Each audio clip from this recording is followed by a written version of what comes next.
ம். Hello welcome to our first video upsetting the field.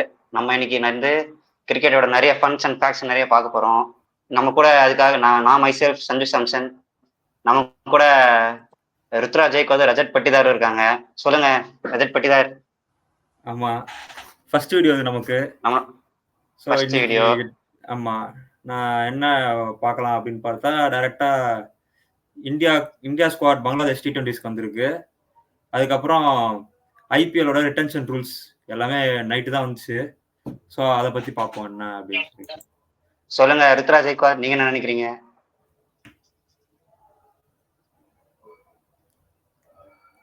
Hi, hello guys, welcome to new channel. புது channel start பண்ணியிருக்கோம் upset இந்த field. எல்லாருடைய இப்படி நடந்துட்டு இருக்கக்கூடிய கிரிக்கெட் மேட்சஸ் உடைய ஃபேக்ட்ஸ், அது எப்படி போயிட்டு இருக்கு, ப்ரிவியூ, ரிவ்யூ, அனாலிசிஸ் எல்லாமே நம்ம சேனல்ல நம்ம காத்துக்கிட்டு இருக்கு. ஸோ ஒரு ஃபன்னா இருக்கும். So please be support us. ஒன்றும் நாங்கள் நிறைய பண்றதை எங்களுக்கு சப்போர்ட் பண்ணுங்க. இன்னைக்கு நம்ம Bangladesh squad and the IPL retention policies பத்தி பார்ப்போம். ஸோ ஓகே, நம்ம நிறைய கண்டென்ட்குள்ள போயிடலாம். ஸோ இப்போ என்னடனா நம்ம ருத்ராஜ் ஜெய்கோதர் நிறைய இது இருக்கு, பேசுறதுக்கான நிறைய இது இருக்கு. ஸோ ஸ்குவாட் ஃபர்ஸ்ட் இந்தியா பங்களாதேஷ்கான ஸ்குவாட் பார்த்துருவோம். So Suryakumar Yadav captain, Abhishek Sharma, Sanju Samson wicket keeper, Rinku Singh, Hardik Pandya, Riyan Parag, Nitishkumar Reddy, Shivam Dube, Washington Sundar, Ravi Bishnoi, Varun Chakravarthy, Jitesh Sharma, Arshdeep Singh, Harshit Rana, Mayank Yadav. First நம்ம ருத்ராஜ் ஜெய்கோதரோட ஸ்டார்ட் பண்ணிடுவோம். பேசுங்க. ருத்ராஜ் ஜெய்கோதர் இல்லையே சார். இனிமே நீங்க தானே பேசணும், பேசுங்க. ஃபர்ஸ்ட் ஸ்குவாட் ரிவ்யூ எப்படி சொல்றது, ஸ்குவாட் எப்படி நான் எப்படி ரேட்டிங் அப்படி பண்ணேன்னா, ஓகே நல்லா இருக்கு. பட் என்ன அப்படி கன்சிஸ்டண்டா ஒருத்தர் பெர்ஃபார்ம் பண்ணிட்டு இருக்காரு. ஸோ ஒரு ஸ்குவாட்ல எடுக்கலன்ற போது கொஞ்சம் கஷ்டம் தான். இப்போ அந்த ஸ்குவாட்லயே பாத்தீங்க அப்படின்னா ஒரே ஒரு ஓப்பனர் தான் இருக்காரு. கரெக்டா? சஞ்சு சாம்சன், ரஜத் பட்டிதார், அபிஷேக் சர்மா மட்டும் தான் இருக்காரு பியூர் ஓப்பனரா சொல்லிட்டு. ஆமா, ஆனா சொன்ன மாதிரி டூ மச் மிடில் ஆர்டர் எடுத்துட்டாங்கன்னு தோணுது. அவங்களோட பிளானே வந்து அபிஷேக் சர்மா, சஞ்சு சாம்சன் கண்டிப்பா எல்லா மேட்சும் ஓபன் பண்ண தான் போறாங்க. அதுல வந்து அவங்களுக்கு எந்த ஒரு என்ன சொல்ற செகண்ட் தாட்ஸுமே கிடையாது. அவள்தான் நம்பர் 3 சூரியகுமார் ஆடிட்டு, நம்பர் 4, 5, 6 உங்களுக்கு எப்படி 5ல வந்து ஹர்திக் பாண்டியா ஆடிடுவாரு, 6ல ரிங்கு சிங் ஆடிடுவான், 7ல வந்து நிதிஷ் ரெட்டி ஆடி வச்சிருவாங்க. ஸோ அந்த 4 ஸ்லாட் மட்டும் வெயிட் பண்ணுங்க ரஜத் பட்டிதார். இப்ப நம்ம இல்ல நம்ம ஸ்குவாட் ரேட்டிங் தான் போயிட்டு இருக்கோம். உடனே பிளேயிங் 11 லாஸ்ட்ல பாப்போம். நம்ம பழக்கத்திலே பேசிட்டோம். ஸோ நான் ஒரு 5 இது 3 கொடுப்பேன். அவுட் ஆஃப் 5 3 கொடுப்பேன் நான் ரேட்டிங் ஸ்குவாடுக்கு. எல்லா பேசிஸும் கவர்ட். 10க்கு வச்சிட்டு சொல்லு ரேட்டிங், அப்பதான் கரெக்டா. 10க்கா? 0.5 வச்சுக்கலாம். ஓகே, ரேட்டிங் கொடுக்கும்போது 0.5ல வச்சுக்கலாம், அதெல்லாம் ஒண்ணும் பிரச்சனை. இப்ப 10க்கு நான் 7.5 கொடுப்பேன். இந்த ஸ்குவாடு எல்லா பேஸும் கவர்ட். பட் இருந்தும் கன்சிஸ்டன்டா ஒருத்தர் பெர்ஃபார்ம் பண்ணிட்டு இருக்காரு. ஸோ அவருக்கு இடம் இல்லை அப்படின்ற போது கொஞ்சம் கஷ்டமா தான் இருக்கு. அதுவும் ருத்ராஜ் ஜெய்கோதர் ஃபேனோட நான் பேசும்போது எனக்கு ரொம்ப வருத்தமா தான் இருக்கு. அடுத்து சொல்லுங்க ரஜத் பட்டிதர், உங்களுடைய views and thoughts about this squad. ஏன்னா 8.5 வரைக்கும் கொடுக்கலாம். பட் 8 ஓகே அப்படிதான் தோணுது. இந்த ஸ்குவாட்ல எந்த பிரச்சனையும் தெரியல. இந்த ஸ்குவாட் ஃபுல்லி கவர்டா தான் இருக்கு. All bases covered. ஆமா, எல்லா இடத்துக்குமே சூட் ஆகிற ஒரு டீம் தான் கொண்டு வந்திருக்காங்க. வருண் சக்கரவர்த்தியோட இன்க்ளூஷன் கொஞ்சம் புதுசா இருந்துச்சு. ஏன்னா 2 வருஷத்துக்கு முன்னாடி வேர்ல்டு கப்ல டெபு கொடுத்துட்டு இப்ப திடீர்னு கூட்டு வந்து இங்க ஆட விடுறாங்க. அவர்தான். மத்தபடி நிதிஷ் ரெட்டி ஆப்வியஸ் சாய்ஸ். கம்பீர் கோட்டான்னு சொல்லலாமா? நம்ம கம்பீர் கோட்டெல்லாம் இல்ல கம்பீர் கோட்டான்னு நம்ம பாப்போமா இல்ல? அப்படி குல்தீப் வந்தோன்னே அவுட் வருண் சக்கரவர்த்தி. ஓகே, கரெக்ட் தான். அவரும் ஸ்குவாட்ல இல்ல. பட் இதுவுமே வந்து நீ யோசிச்சு பார்த்தாலும் இப்ப ரவி பிஷ்னாயே உனக்கு அந்த நெக்ஸ்ட் ஸ்பின்னரா வந்துருவான், பேக்கப் ஸ்பின்னரா இருக்கா T20 வேர்ல்ட் கப்புக்கு. அதுக்கு அடுத்து ஸ்பின்னரே கிடையாது. குல்தீப் இல்ல ரெஸ்ட்ன்ற பட்சத்துல நான் சொல்றேன். குல்தீப் தான் மெயின் ஸ்பின்னரா ஆட போறது. எப்படியும் உங்களுக்கு அந்த லெக் ஸ்பின்னர் ஒருத்தர் யார் ஆட போறா அப்படின்னு பார்த்தா குல்தீப் தான். அதுக்கு பேக்கப்பா ரவி பிஷ்னா இத்தனை நாள் ரவி பிஷ்னா ட்ரை பண்ணிட்டு இருக்காங்க. இப்ப நெக்ஸ்ட் யார் ஸ்பின்னர்? இப்ப குல்தீப் ஏதாவது ரெஸ்ட், சோ அவருக்கு ஒரு பேக்கப் வேணும்ல. அந்த பேக்கப் யாரு அப்படின்னு பார்க்கும்போது வேற சாய்ஸ் செஹலை கொண்டு வரணும். செஹலை கொண்டு வந்து சும்மா உட்கார வைக்கிறதுக்கு புதுசா யாராச்சும் கொண்டு வந்து ஆட விடலாம். அது வருண் சக்கரவர்த்தி ஆடுறது ஒரு பிரச்சனை இல்ல. இப்ப குல்தீப் வந்துட்டா வருண் சக்கரவர்த்தி தான் ஸ்குவாட் விட்டு வெளியே போற மாதிரி இல்ல. இப்ப ஆல்ரெடி வாஷி ஸ்குவாட்ல இருக்காரு. சோ யாரு ஸ்டார்ட் பண்ணுவா? Mostly washi and Ravi Bishnoi தான் ப்ளே பண்ணுவாங்கன்னு நினைக்கிறேன். ஆமாமா, வாஷிங்டனும் ரவி பிஷ்னாயா ஆடுறது. வாஷிங்டன் முடிஞ்ச அளவுக்கு அவங்க சான்ஸ் கொடுத்து ஆட வைக்க தான் போறாங்க. அதுல எந்த ஒரு டவுட்டுமே கிடையாது. ஏன்னா என்ன சொல்றது, உங்களுக்கு அந்த ஸ்பின் பவுலிங் ஆல்ரவுண்டர் ஜடேஜா போயிட்டாருன்னும் போது வேற யாருமே கிடையாது. நீ குணால் பாண்டியா அவங்க கொண்டு வர மாட்டேன்றாங்க, அவங்க கொண்டு வரவும் மாட்டாங்கன்னு நினைக்கிறேன் இதுக்கு மேல எனக்கு தெரிஞ்சு. அதே மாதிரி 4 ஓவர் ஸ்பின்னும் போட்டு ஒரு டீசெண்டா நம்பர் 8ல நம்பர் 7ல பேட்டிங் ஆடுறது வேற யாரு இருக்கான்னு கேட்டா தெரியல. சோ வாஷிங்டன் சுந்தர் டெஃபினட்டா T20 வேர்ல்ட் கப் 15ல இருக்கிறது கூட சான்சஸ் ரொம்பவே அதிகமா தான் இருக்கு, இன்ஜுரி ஆகாம இருந்தா. அதுதான் நான் கேக்குறேன். வருண் சக்கரவர்த்தியோட இன்க்ளூஷனை நீங்க எப்படி பாக்குறீங்க? வருண் சக்கரவர்த்தி நல்ல இன்க்ளூஷன் தான், நல்ல இன்க்ளூஷன். நானுமே agreed I agreed with this move. But நான் என்ன சொல்றேன் அப்படின்னா, the players who has been included newly to this series அப்படின்ற போது எல்லாமே கௌதம் கம்பீர் கீழே ஆடின பிளேயர்ஸ் தான் இருக்காங்க. we can take Mayank Yadav and Ashith Rana. இப்போ எல்லாருக்கும் ஒரு ரீசன் இருக்கு. இப்ப சும்மா நேரா வந்துடல யாருமே, எங்க இருந்தோ அப்படியே வரல. இப்ப ஹர்ஷித் ராணா ஐபிஎல் உண்மையில செம்மையா போட்டான், அந்த ஒரு பாயிண்ட் இருக்கு. ரெண்டாவது அவன் ஜிம்பாப்வே ஸ்குவாட்ல இருந்தே இருக்கான், அவன் விளையாட சான்ஸ் கிடைக்கும். நான் கேக்குறது என்ன அப்படின்னா, நான் எல்லாமே ஒத்துக்கிறேன். தேர் ஆல் குட் பிளேயர்ஸ் தான், நல்ல பெர்ஃபார்மன்ஸ் வச்சுதான் உள்ள வர முடியும். Anyway to the Indian squad நல்ல பெர்ஃபார்மன்ஸ் இருந்தா எடுக்கவே முடியும். சோ அப்படின்ற பட்சத்துல இப்போ நான் கேக்குறது எல்லாமே எங்க நிதிஷ் நல்ல பெர்ஃபார்மன்ஸ் இருந்தாதான் எடுக்க முடியும். நீங்களா ஜிதேஷ் சர்மா எடுத்திருக்காங்களே அப்படின்னு கேட்டேன். அதுதான் ஒரு சில பேர் எல்லாருக்கும் தேவைப்படுது நினைக்கிறேன். இல்ல ஒரு பாயிண்ட் சொல்லணும் என்னன்னா, vice captain of Punjab 25 for 2 ல இருக்கும். இல்ல vice captain of Punjab kings இந்த தடவை சொல்ல விரும்புறேன். அது வந்து சாம் கரன் வந்து சாம் கரன் அடிச்சு கொடுத்து அனுப்பிச்சிட்டாங்க. சும்மா போட்டோ எடுக்கிறதுக்கு மட்டும் இவர் அனுப்பிச்சாங்க. ஜிதேஷ் சர்மா வந்து அவருக்கு சிக்கர் அவருக்கு பதிலாக போட்டோம் அப்படின்னு சொல்லிட்டு சாம் கரன் வந்தாரு. சாம் கரன் தான் கேப்டன் பண்ணாரு. ஒரே மேட்ச் பண்ணான், கடைசி மேட்ச். அந்த மேட்ச் மட்டும் தான் நல்லாவே ஆடலாம், வேற எந்த மேட்சும் நல்லாவும் ஆடல. அது ஒரு பாயிண்ட் இருக்கு. ஜிதேஷ் சர்மாக்கு போன ஐபிஎல் இல்ல ஜிதேஷ் சர்மாக்கு போன ஐபிஎல் ஆவரேஜா, ஆவரேஜான ஐபிஎல் தான். ஆவரேஜ் இன்னும் பிலோ ஆவரேஜ்னு வச்சுப்போம். But is a good player. என்ன இருந்தாலும் நம்ம வந்து அவர்கிட்ட நல்ல கேப்பபிலிட்டிஸ் இருக்கு. ஸோ அவர் அவ்வளவு ட்ரஸ்ட் பண்ணி அவ்வளவு புஷ் பண்றாங்க. பட் எந்த ஒரு ரீசன் வந்து நம்ம ருத்ராஜ் கெய்க்வாட ஸ்குவாட்ல வந்து இன்க்ளூட் பண்றதுக்கு தடுக்குது அப்படின்றது தான் தெரியல. Anyway you will get chances. Is a deserved player அப்படின்றதுதான். புரியல தெரியாம அடிச்சா கூட ஆட வைக்கணுமே, வேற வழி இல்லையே. அதுதான் அவ்வளவு பெர்ஃபார்மன்ஸ் பண்ணி ஒருவேளை இரானி கப் கேப்டன்சி தேவைன்னு போட்டிருப்பாங்களோ? சஞ்சு சாம்சன், உங்களுடைய தாட்ஸ் என்ன சொல்றீங்க? இரானி கப்புக்கு வந்து ரெஸ்ட் ஆஃப் இந்தியா கேப்டன்சி கொடுத்துருக்காங்க. ஸோ அதுக்கான கேப்டனுக்கு தேவைப்படும் அப்படின்னு சொல்லிட்டு அவர் ஆட வைக்கலாம் அப்படின்ட்டு ஓப்பனா பேசணும்னா ஒரு கண் துடைப்புன்னு சொல்லலாம். சஞ்சு நேர்ல மேட்ச் பார்த்தோம்.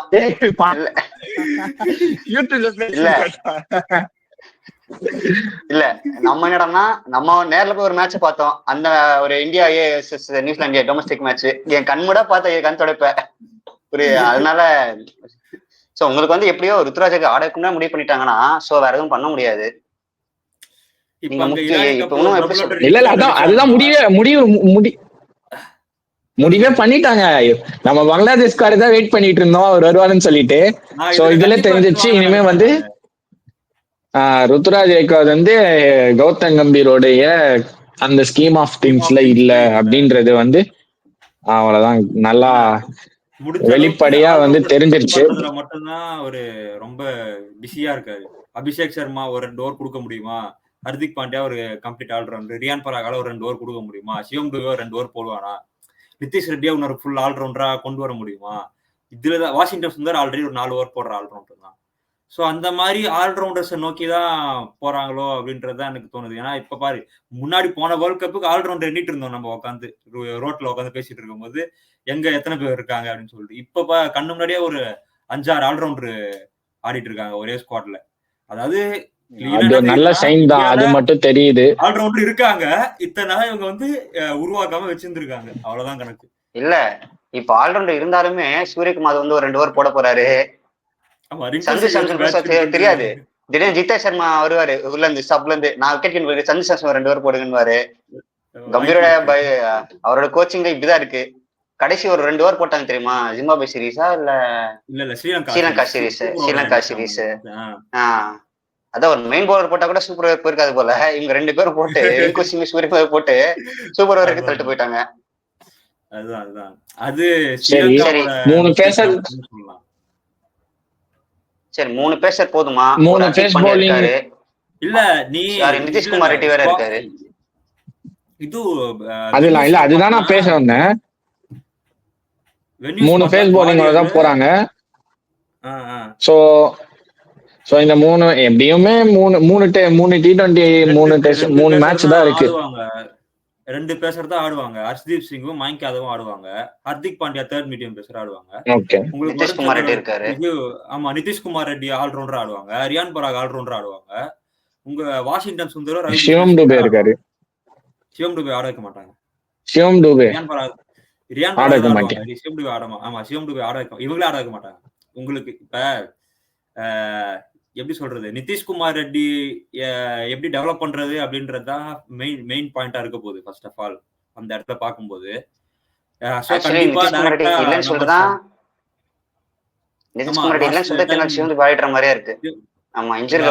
கடந்த 2 சீரீஸா அப்படிதான் ஆடிட்டு இருந்தாரு சிவம் துபே. நிதிஷ் ரெட்டி இல்லைன்னு சொல்லிட்டு தான் பேக்கப்பா வந்த மாதிரி இருந்துச்சு. பட் இப்ப எடுத்திருக்காங்க. எனக்கு தெரிஞ்சு ஒருவேளை 26 வேர்ல்ட் கப் வந்து இந்தியாவிலே நடக்க போகுது இல்ல, சிவம் துபே மாதிரி ஒரு ஆள் இருக்கட்டும் உள்ளே அப்படின்னு நினைக்கிறாங்க. அது ஒண்ணு. ஏன்னா அந்த பவர் ஹிட்டிங் நம்பர் 4 நம்பர் 5ல வந்து ஸ்பின்னர்ஸ் தான் எப்படி அடிக்க போறான். ஃபாஸ்ட் பவுலர் அவ்வளோ சூப்பரான பிளேயர் ஃபாஸ்ட் பவுலர் இங்க கிடையாது. அப்ப நம்பர் 4 அதுக்குள்ள இறங்கணும். இந்த டீமை பார்க்கும்போது நம்பர் 4ல ஒரு ஸ்லாட் இருக்கு. ஆனா அவங்க ரியான் பராக் தான் ஆட வைப்பாங்க. ஏன்னா ஸ்ரீலங்கா சீரீஸ்ல ஆல்ரவுண்டரா ரியான் பராக் ரொம்ப சூப்பரா பர்ஃபார்ம் பண்ணா. ஓடிஐல 3 விக்கெட்டோ 4 விக்கெட்டோ பிக் பண்ணிட்டே இருந்தா எல்லா மேட்சும் போட்டு. ஸோ அவங்க ரியான் பராக் தான் ஃபர்ஸ்ட் ஆட வைப்பாங்கன்னு நான் நினைக்கிறேன். அதே மாதிரி கடைசியா ஸ்ரீலங்கா ஒரே ஒரு மேட்ச் மட்டும் கொடுத்தாங்கன்னு நினைக்கிறேன் ரியான் பராக்கு. அதுலயே 2 விக்கெட் எடுத்தான். பேட்டிங்ல வந்து அடிச்சான். ஏதோ புதுசா லெக் ஸ்பின், அதாவது ஃபிங்கர்லயே புது வெரைட்டி ஒன்று கொண்டு வந்திருக்கான். ஸோ ரியான் பராக் தான் மோஸ்ட்லி ஆடுவான்னு நான் நினைக்கிறேன்.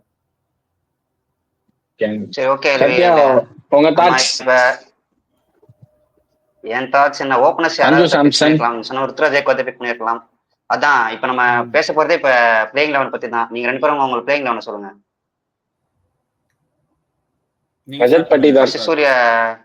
ரஜத் பட்டிதார் நீங்க பேசலாம். இல்ல ரஜத் பட்டிதார் உங்களோட பிளேயிங் 11 சொல்லலாம். அபிஷேக் சர்மா, சஞ்சு சாம்சன் ஓபன் பண்ணிடுவாங்க டைரக்டா. சஞ்சு சாம்சன் ஓபனிங் பண்ணி இது வரைக்கும் அடிச்சதே கிடையாது.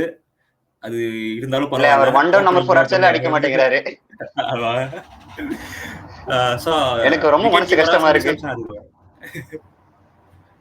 விக்கெட் கீப்பரா எப்படியும் உங்களுக்கு சஞ்சு சாம்சன் ஆடிடுவார் ஓபனிங் பண்றதுனால. நம்பர் 3 கேப்டன் கண்டிப்பா ஆடிதான் சூரியகுமார். அது number 4 Riyan Parag, number 5 Hardik Pandya, number 6 Rinku Singh, 7 Nitish Reddy, number 8 Washington Sundar, Ravi Bishnoi, Harshdeep Singh and Mayank Yadav. நான் ஹர்ஷ்தீப் சிங் ஆட வைக்க மாட்டேன். நான் ஹர்ஷித் ராணா, மயங்க் யாதவ் 2 பேருக்கும் டெபு கொடுத்தாலும் கொடுப்பேன். பட் இருந்தாலும் ஹர்ஷ்தீப் சிங் தான் ஸ்டார்ட் பண்ணுவாரு அப்படின்றது ஒரு பாயிண்ட்.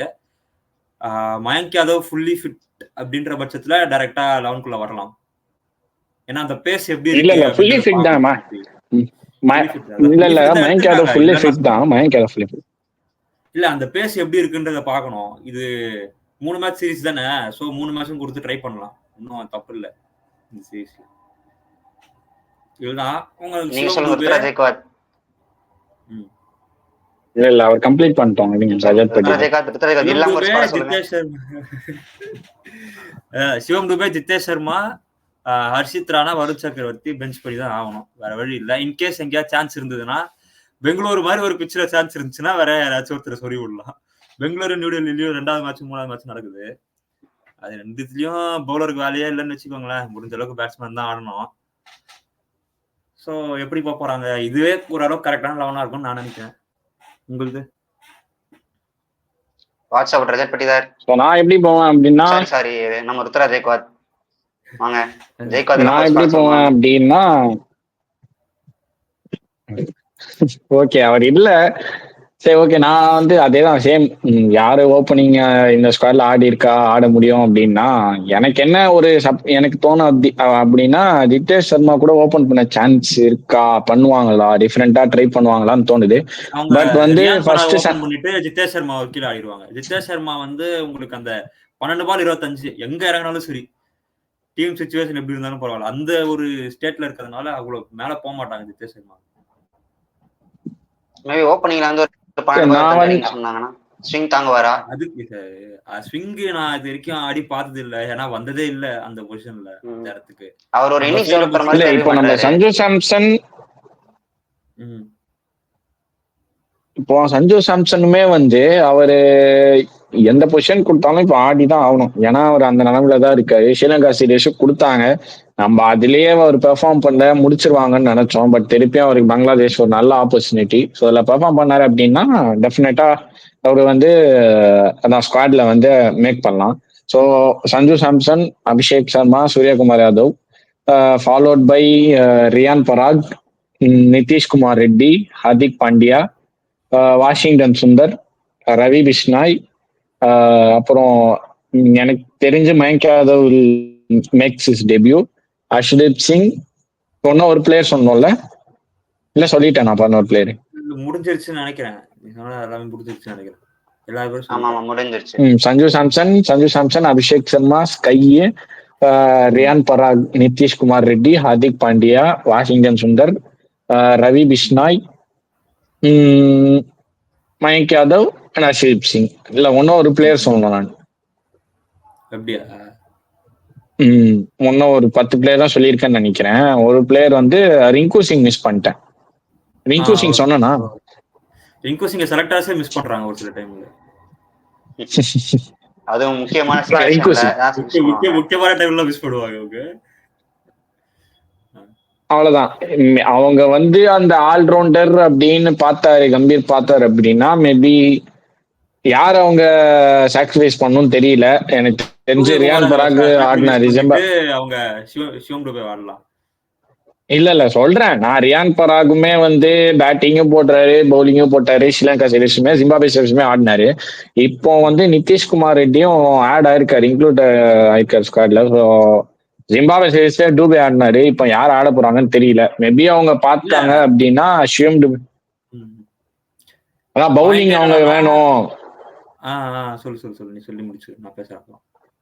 அதான் பவுலிங் வேணும் அப்படின்னா சிவம் துபே போனோம், அப்படி இல்ல அப்படின்னா இல்ல ரிங்கு சிங் கன்ஃபார்ம் 11ல ரிங்கு சிங். பட் அதான் அந்த சிவம் டூபே ஆர் நிதிஷ்குமார் ரெட்டி இதுதான் வந்து நிக்கும் கடைசியில வந்து. இவங்க 2 பேர்ல யாருன்னா ஒருத்தவங்க ஆடுவாங்கன்னு நான் சொல்றேன், அவ்வளவுதான்.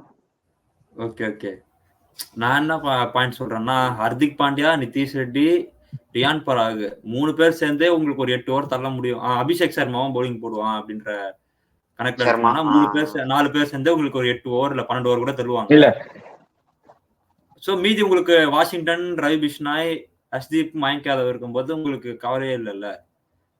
எப்படி இங்க இவங்க கிட்ட ஒரு 10 ஓவர், அவங்க 4 பேர்கிட்ட ஒரு 10 ஓவர் போட்டு ஓவர் முடிச்சிடலாம். கரெக்ட் தான், பாசிபிலிட்டிஸ் இருக்கு. பட் சிவம் டுபே ஆனார்ல போன சீரியஸ், அதையும் நம்ம பார்க்கணும். ரொம்ப சேஞ்சஸ் பண்ண மாட்டாங்களோ, அதனாலதான் சிவம் டுபே ஆடினாரு அப்படின்னு நான் சொல்றேன். நிதிஷ் ரெட்டி இருந்தாருன்னா டைரக்டா நிதிஷ் ரெட்டி தான் உள்ள வந்திருப்பாரு அந்த ஸ்பாட்டுக்குள்ள, ஏன்னா அவர் தான் இம்பார்ட்டண்டா தேவைப்பட்டாரு. சரி ஓகே, அந்த ஒரு spot for Sivam Dube R Nitishkumar Reddy N squad, அவ்வளவுதான். அடுத்து நீங்க தான் சொல்லணும் சஞ்சு சாம்சன் உங்க squad and your rating for this overall squad. Rating பாத்தீங்கன்னா நான் ஓப்பனர்ஸ் நிறைய பேர் இருக்காதனால நான் 7.5 இல்ல 7 தான் கொடுப்பேன். என்னதான் மிடில் ஆர்டர்ஸ், அதாவது கௌதம் கம்பீர் இருந்ததுல மிடில் ஆர்டர்ஸ் அண்ட் ஆல்ரவுண்டர்ஸ்க்கு நிறைய இம்பார்ட்டன்ஸ் கொடுக்குறாரு. இருந்தாலும் இத்தனை நாள் ஆல்ரவுண்டர்ஸ் கண்டுக்கவே இல்லை. இப்பன்னு பார்த்தா ஓப்பனர்ஸ் எடுத்துட்டு இருந்தாங்க, பேட்ஸ்மேன்ஸ் எடுத்துட்டு இருந்தாங்க. இப்ப திடீர்னு கௌதம் கம்பீர் வந்தோடனே பேட்ஸ்மேன்ஸ் எடுக்கிறது இல்லை, வெறும் ஆல்ரவுண்டர்ஸ் எடுக்கிறாரு. ஓகே, அது ஒரு சைட்ல பெனிஃபிட்டா இருந்தாலும் ஒருத்தங்க ஓப்பனர்ஸ் சொல்லிட்டு 10 ரன்னர்ஸ் எடுக்க மாட்டேங்கிறாங்க. இப்ப சஞ்சு சாம்சன் ஒரு கம்பாரிசன் போட்டு பாருங்க. இப்போ ஏன்னா அபிஷேக் சர்மா ஒரு சைடு கன்ஃபார்ம் அவர் ஓப்பனிங் ஆட போறாரு.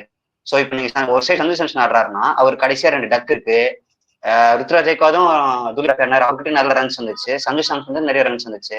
சஞ்சு சாம்சன் விக்கெட் கீப்பர்னால இப்ப சஞ்சு சாம்சன் எடுத்துட்டாங்க. இப்போ இல்ல டெஸ்ட் மேட்ச்காக அவர் எடுக்கல இப்போ. ஸோ என்னோட ரேட்டிங் வந்து நான் 7 or 7.5 தான் கொடுப்பேன். அதே மாதிரி பவுலிங் அவ்வளோ ஸ்ட்ரென்த்தா இருக்கிற மாதிரி தெரியல.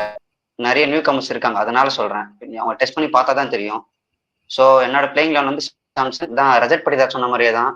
சஞ்சு சாம்சன், அபிஷேக் சர்மா, 1 down சூரியகுமார் யாதவ், 4 ரியான் பராக், 5 நிதிஷ்குமார் ரெட்டி, 7 ரிங்கு சிங், 8 வாஷிங்டன் சுந்தர், 9 பிஷ்னாய், 10 அஸ்தீப் சிங், 11 மயங்க் யாதவ். ஆனா அஸ்தீப் சிங் வந்து அவர் போடுற பவுலிங் நிறைய எக்ஸ்ட்ராஸ் கொடுக்குறாரோ தோணுது. டெட் பவுலிங் அந்த அளவுக்கு இல்லையோன்னு தோணுது ரீசெண்ட் டைம்ஸ்ல. ஸோ ஹர்ஷித் ராணாவும் ட்ரை பண்ணலாம். ஏன்னா நீங்க டூ மச் டெபியூட் கொடுக்க கூடாதுன்னா நீங்க அஸ்தீப் சிங் ட்ரை பண்ணலாம். சப்போஸ் டூ மச் டெபியூட் கொடுக்கணும்னா நான் ரவி பிஷ்ணு ட்ரை பண்ண மாட்டேன், நான் வருண் சக்கரவர்த்தி ட்ரை பண்ணுவேன் ஒரு சைட். இவர் டெபியூட் கிடையாது, சாரி வருண் சக்கரவர்த்தி இப்போ டெபியூட் கிடையாது. ஸோ அவங்க தாராளமா ட்ரை பண்ணலாம். அவர் வந்து ரொம்ப ப்ராமிசிங் ஐபிஎல்லையும். ஆல்ரெடி ரவி பிஷ்ணா இருக்காரு. இப்போ டைரக்டா குல்தீப் யாதவ் ஸ்குவாடுக்குள்ள வந்தான்னா டைரக்ட்லி குல்தீப் யாதவ் தான். ரவி பிஷ்ணாவே பென்ஷன் தான். ஸோ வருண் சக்கரவர்த்தி வெயிட் பண்ணி தான் ஆகணும். வாஷி ஆடிடுவாரு. ஏன்னா அக்ஷர் பட்டேலும் இந்த ஸ்குவாட்ல இல்லை அப்படின்ற போது வாஷி அந்த ஒரு ஆல்ரவுண்டிங் பவுலிங்கும் போட்டு ஒரு பேட்டிங் அவர் ஆடிடுவாரு. So Ravi Bishnoi and Washi definitely will play. Varun Chakravarthy start பண்ணிடுச்சு. என்ன தோணுதுன்னா இப்ப எனக்கு என்னன்னு தோணுதுன்னா இப்ப ஜடேஜா ரிட்டையர் ஆயிட்டாரு, ஒரு வே இருக்கு. ஆனா இப்ப கடந்த சீரீஸ்ல இருந்து இப்ப இன்னும் ஒரு நிறைய டெஸ்ட் மேட்ச் வர்றதுனால அக்ஷர் பட்டேல் T20s ஆட மாட்டாரு. நம்ம முன்னாடி ஒரு T20s வரலன்னு நினைக்கிறேன். ஸோ இப்ப அக்ஷர் பட்டேல் இல்லாத வரைக்கும் வாஷிங்டன் ஆடுவாரு. அவர் நல்ல பர்ஃபார்மன்ஸ் கொடுத்துட்டே இருந்தாருன்னா நம்ம மயங்க் யாதவ் பத்தி பேசலாம்னு நினைக்கிறேன். ஏன்னா ரொம்ப டூ ஃபேஸ் ஃபாஸ்ட் பவுலரா இருக்காரு. நம்ம இந்தியாவே ரொம்ப கம்மி டூ ஃபேஸ் ஃபாஸ்ட் பவுலர்ஸ் இருக்கிறதெல்லாம். ஸோ ஃபர்ஸ்ட் நமக்கு முன்னாள் மாலிக் இருந்தாரு, நம்ம அவ்வளோ யூஸ் பண்ணோமா இல்லை யூஸ் பண்ணலையா, இல்லை ஹைதராபாத் யூஸ் பண்ணாங்களா யூஸ் பண்ணலையா, பாதி வழக்கு அவர் இன்ஜுரிலையும் போயிடுச்சு. இது அடுத்து மயங்க் யாதவ் வந்திருக்காரு, ஒரு half of the tournament ஆடிட்டாரு. அதுக்கப்புறம் மறுபடியும் அவருக்கும் இன்ஜுரிஸ் இருக்கு. இப்ப திரும்பி இப்ப இத்தனை நாள் இன்ஜுரிஸ் இருந்ததுக்கு அப்புறம் தான் அவர் எடுத்திருக்காங்க. இப்ப அவர் ஆட வச்சு ட்ரை பண்ணி திரும்பி அவர் இன்ஜுரியில போயிட்டாருன்னா என்ன பண்றது? இந்த மாதிரி நிறைய கொஸ்டின்ஸ் இருக்குல்ல அந்த ஒரு பிளேயருக்கு. ஏன்னா ஹர்திக் பாண்டியா பத்தி வளர்க்கணும் நம்ம இதுக்கு மேல. ஸோ மயங்க் யாதவ் அப்படிதான் பண்ணிட்டு இருக்காங்க ஹர்திக் பாண்டியாவை.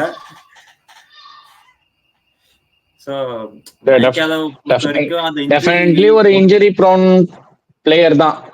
பிகாஸ் ஹெவி ஃபேஸ் வச்சிருக்கோங்க அப்படின்ற போது கன்ஃபார்ம் இன்ஜுரி வர.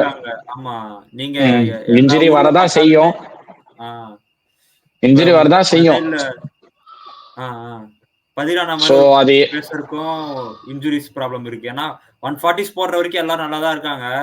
150க்கு போறேன் அப்படின்னு போகும்போது எங்கேயாச்சும் உடம்புல பிரச்சனை வருது அப்படின்னு சொல்லிட்டு திரும்பி வந்துடுறாங்க. அதை அவங்க கரெக்டா பாத்துக்கணும், எப்படி பண்றது என்ன பண்றது அப்படின்னு சொல்லிட்டு அதை அவங்க தான் மேனேஜ் பண்ணி கரெக்டா பண்ணணும். அவன் இன்ஜுரி ப்ரோன் பிளேயர் தான். ஸோ பார்ப்போம் எப்படி போகுது அப்படின்னு சொல்லிட்டு. ஓகே, இப்போ ஸ்குவாட் முடிஞ்சிருச்சு. So next we will move on to the retention policies. Retention policies of IPL நிறைய இன்ட்ரெஸ்டிங்கான விஷயம்லாம் இருக்கு. யார் அன்கேப்டு பிளேயரா இருக்கலாம், யார் கேப்டு பிளேயரா இருக்கலாம், எத்தனை ரீடென்ஷன்ஸ் இருக்கு, இந்த மாதிரி நிறைய விஷயங்கள் இருக்கு. ஸோ பாத்தீங்கன்னா நம்ம இத்தனை நாள் கேட்டுட்டே இருந்தோம் ஒரு வழியா.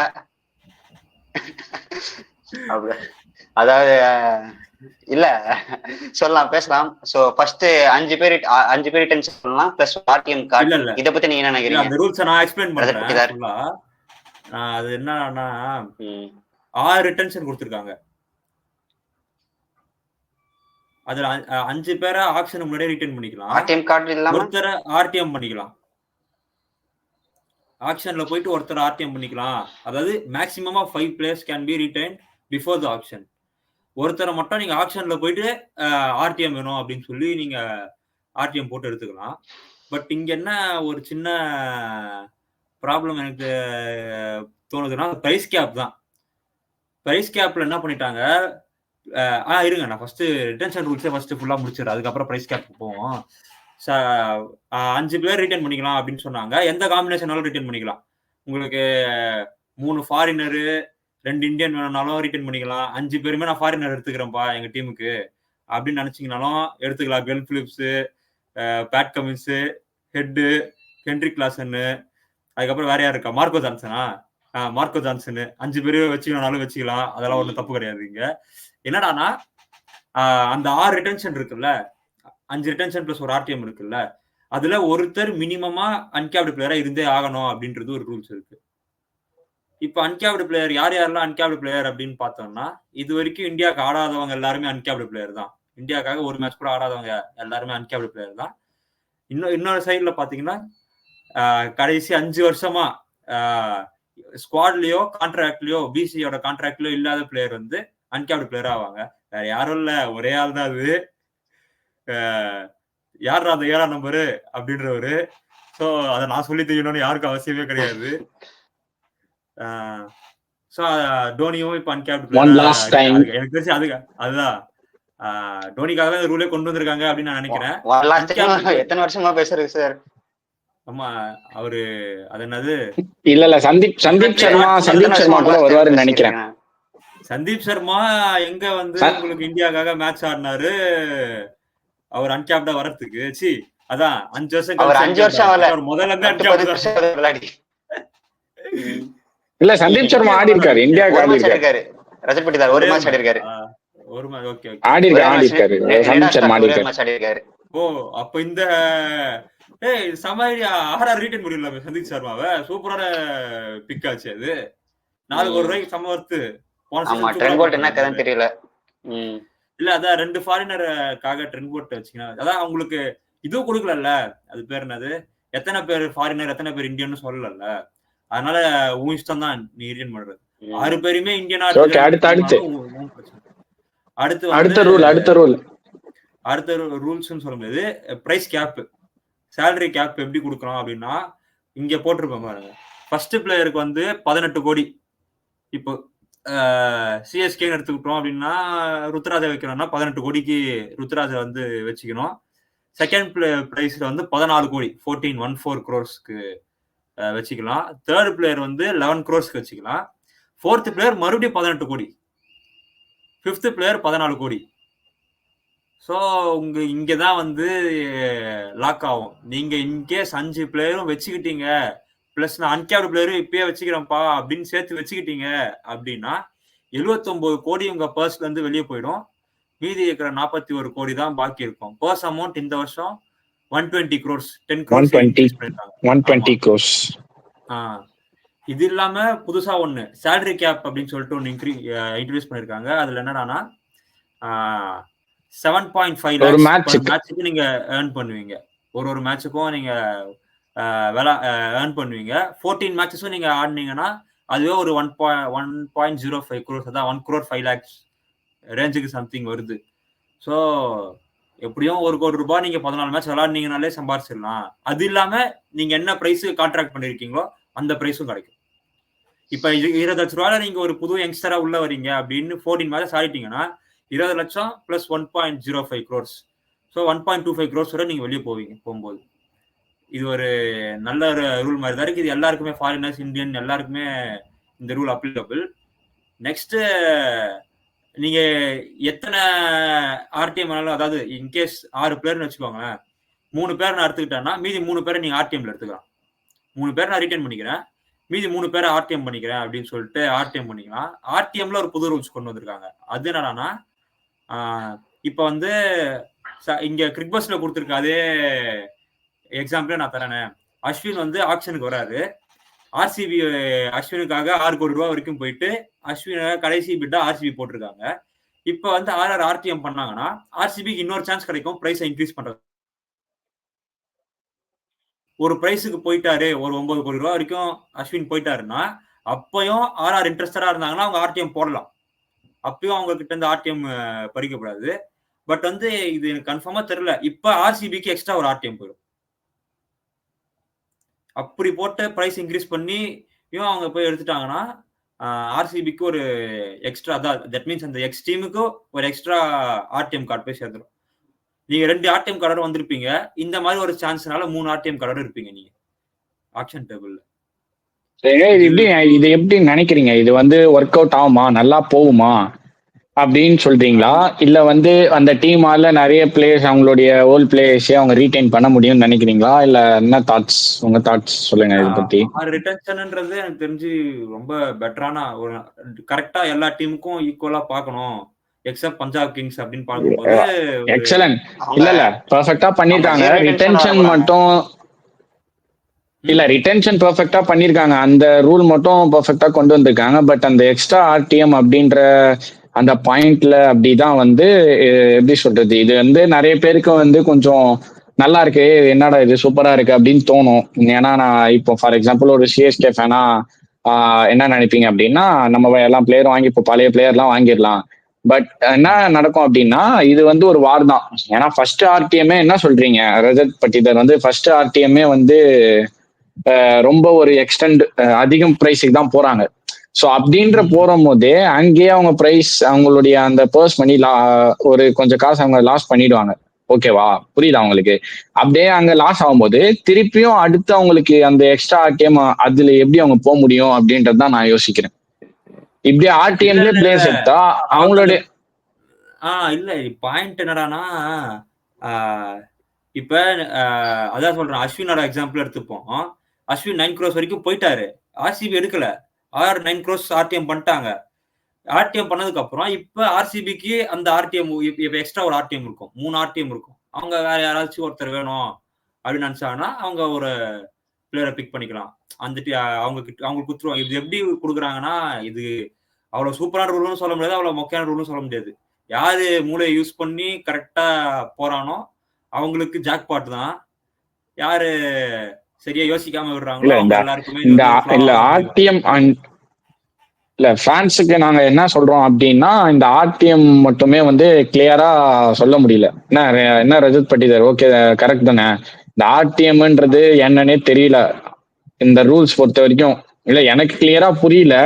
ஸோ மேபி எதனா தப்பா இருந்துச்சு அப்படின்னா நாங்களுமே வந்து அவ்வளோ கிளியரா எங்களுக்கு அது மட்டும் தெரியல. ஸோ அதுக்காக சொல்றேன், ஃபேன்ஸ் இதான் பாக்குற வியூவர்ஸ்க்கு நான் சொல்றேன், அது வந்து எதுவும் எடுத்துக்காதீங்க. ஸோ அது வந்து ஆக்ஷன் நடந்தாதான் நம்மளுக்கு கிளியர் அண்ட் கட்டா என்னன்னு தெரியும்.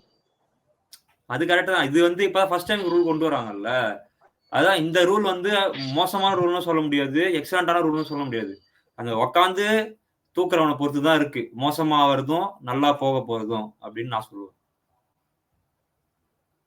அதே மாதிரி எப்படி சொல்றது, எந்த அதான் நான் சொல்றேன், ஆர்டிஎம் கார்டுன்றது எந்த டீமுக்கு பெனிஃபிட் ஆக போகுது, அது 10 டீமுக்கு பெனிஃபிட் ஆக போதா? ஏன்னா மேபி ஹைதராபாடுக்கும் கொல்கட்டாக்கும் கன்ஃபார்ம் இது பெனிஃபிட் தான். ஏன்னா அவங்க சேம் பிளேஸ போட்டுடலாம். அவங்க ஆல்ரெடி பிராவோ வர மென்டாரா ராஜஸ்தான் ராயல்ஸ் தான் பிராவோ வர மென்டாரா போட்டிருக்காங்க கேகேஆர். அது ஒரு தனி டாபிக். சோ அடுத்து வர டாபிக்ஸ்ல நம்ம பேசலாம். இப்போ ரிட்டென்ஷன் பாலிசியோட முடிச்சுக்கலாம். நம்ம அடுத்து ஒரு டீமுக்கான யார் யாரு பாசிபிள் ரிட்டைன் ஆகிற பிளேயர்ஸ் அப்படின்றத அடுத்து நம்ம வர வீடியோஸ்ல பார்ப்போம். இது இப்போதைக்கு நம்ம ரிட்டென்ஷன் பாலிசி மட்டும் பார்த்தோம். சொல்லுங்க சஞ்சு சாம்சன்.